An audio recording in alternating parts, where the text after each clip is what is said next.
タンド上、プール向かい右側のロッキースタジアムへの連絡通路がございます。ぜひご利用ください。繰り返しお客様にご案内申し上げます。オーシャンスタジアム出口はスタートしたプールガラスフェンスにスタート上中央の階段、スタート上プール向かい右側のロッキースタジアムへの連絡通路がございます。ぜひご利用ください。重ねてお客様にお願い申し上げます。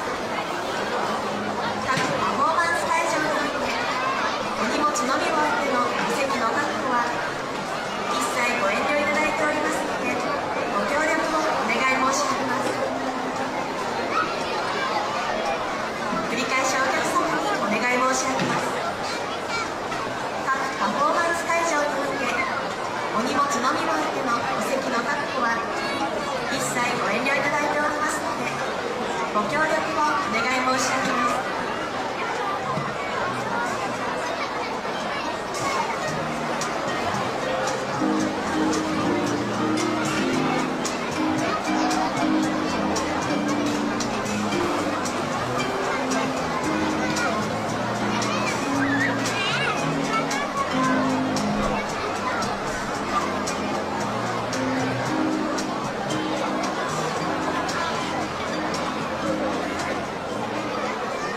す。